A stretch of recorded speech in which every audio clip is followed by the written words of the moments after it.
Yo, what is good, YouTube? Welcome back to another JC2K video. In today's video, we are going to be talking about my content predictions for this weekend's content here in NBA 2K26 My Team. Before we hop into the video, if you haven't already, make sure you hit that subscribe button. Help me push towards the 50,000 subscriber mark on the channel. I upload every single day, multiple videos a day. We are back healthy, back grinding the uploads now that I am finally out of the hospital. I've had a long week, but I appreciate all y'all's support. Glad to be back to grinding, and let's get into it. So last week we got the Dunktober drop, which was, to be fair, one of the better Friday drops we've gotten so far this year. In fact, it might have even been the best Friday drop so far in season 1 in terms of overall depth. D-Rose, I have not actually tried, to be totally honest. I never tried this card, which my bad for not doing a gameplay on him. But Brittany Griner, legitimately solid, especially for a WNBA player. She's the best WNBA card they've dropped this year. Dwight Howard is an absolute beast. He's very, very, very good as well. And then Donovan Mitchell, very solid diamond point guard. Even Daryl Dawkins is okay. Mario Hezonja is really solid. Jay Rich is a stud, and John Collins is pretty good as well. Overall, a legitimately solid deep drop. Even the WNBA cards, Jewel Lloyd and Deanna Nolan, are pretty good for WNBA players as well so far from what they've dropped this year. So as a whole, there was definitely probably the best Friday drop we've gotten so far, or at least one of the very best. And I'm hoping that they continue that this week with this next drop. Again, we're going to get 3 Amethyst hidden gems. To be totally honest, there's really only one specific Amethyst hidden gem that I'd really like 2K to drop. There are other good ones, of course. I mean, I already have Amethyst Marcus Smart, who is one of the best Amethyst hidden gems. If they were to drop him, a lot of people would want him. Amethyst Trey Murphy's a beast. This card would be really good as well, so I'd be happy for 2K to drop him. But the one guy that I really want is right here, Corey Brewer. This card is 6'9", has a very good jump shot, great slasher, and a versatile, super solid defender.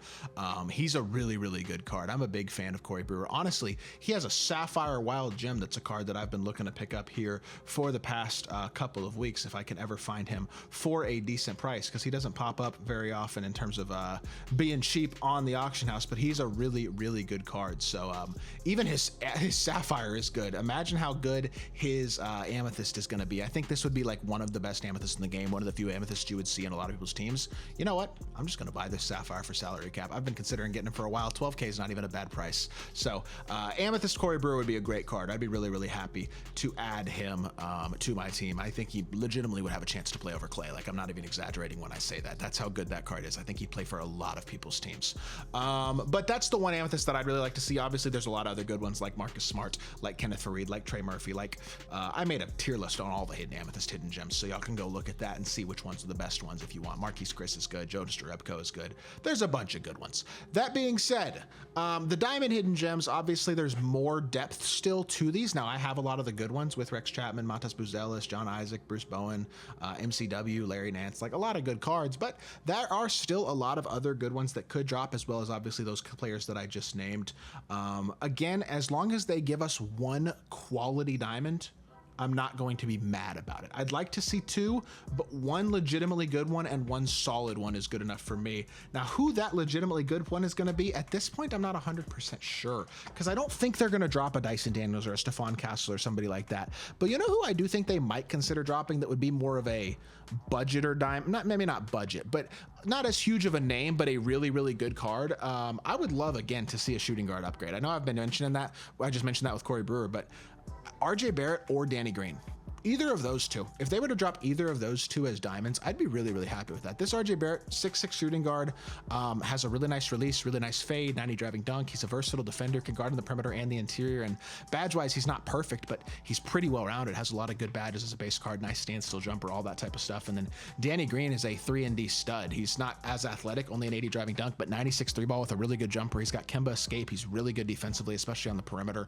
This would be a really, really good card as well. He's got a bunch of good Hoffs, including Limitless, On-Ball Menace, bunch of stuff like that, set shot specialist. So that's another card that could be really, really good. I would love to see either of those 2 shooting guards drop tomorrow again. As y'all can tell, I kind of want a shooting guard. As much as I don't mind Clay, I'm kind of ready for a shooting guard upgrade, and I'm hoping that they give us a shooting guard upgrade in the form of either an Amethyst or a Diamond tomorrow. So that might be contributing to my picks a little bit, but I'm looking for a shooting guard. Would also love to see a power forward. And if they're going to drop a power forward, I still think it's a little early in the year to drop this card, but Jaren Jackson Jr., when he gets a card, he's going to be special. When this card comes out, he's going to be one of the best bigs in the game again, just like last year. It might be a little early to drop him with how complete he is badge-wise, but I mean, he only has, what, 6 Hoffs, actually? It's not that insane. I mean, I just think he'd be really, really good. Would love to see Jaren Jackson Jr. drop as well. That's another diamond that I personally would be a huge, huge fan of. That being said, the pink diamonds are obviously where the big money is intended to be made anyway for 2K. I say intended to be made because a lot of these pink diamond drops this season have been very underwhelming. First one was pretty good with Kawhi and Ja, but then Jimmy and Giannis was fine, not spectacular. Ant and Steph was super underwhelming. So was Kyrie and Shaq, honestly. Melo and AD was pretty good, and then D-Rose, Dwight, and Brittany Griner also a pretty solid Friday drop. So they've definitely picked up the heat a little bit with the last couple of weeks, but still not that insane.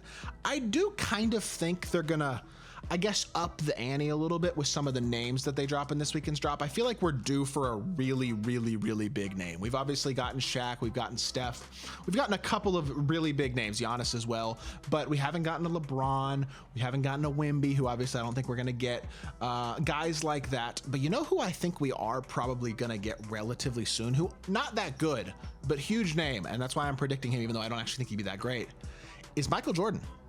Let's be honest. MJ's arguably the GOAT, one of the 2 greatest players of all time. And this card would be very, very solid. 95 driving dunk, awesome, awesome defender, extremely fast, good versatility across the board. I will say the only thing about MJ that I think might potentially hold him back if they were to drop Mike is that his jumper generally is not all that good in early game 2K. And so I think even though he has the stats and badges of an extremely elite shooting guard, the jumper might hold him back a bit and prevent him from really falling into that category. That being said, I think 2K is going to drop a big name this weekend, and I think MJ is the big name that they're going to go for. So that is my prediction, not because I think he'd be a spectacular card, but just because I feel like we're due for a big name, and MJ is exactly that, but also doesn't dip into their best of the best pink diamond hidden gems yet. Like, it still saves a lot of their best pink diamond hidden gems that it's clear they're probably trying to save for season 2, season 3 with a lot of their biggest, best names. MJ's a big name and probably would make at least some money for them, but isn't actually that level of card in my opinion.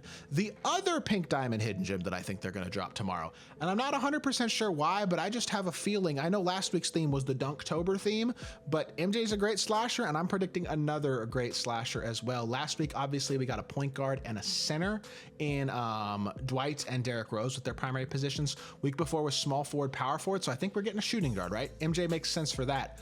But I think the secondary position this time is again going to be a power forward, because I don't think they're going to go shooting guard, small forward. I think they'll go shooting guard, power forward. Now, I have no idea, obviously, who the WNBA player is going to be. It could be one of many players. I'm not really going to try to predict. But the other pink diamond NBA player, I think, is going to be Shawn Kemp.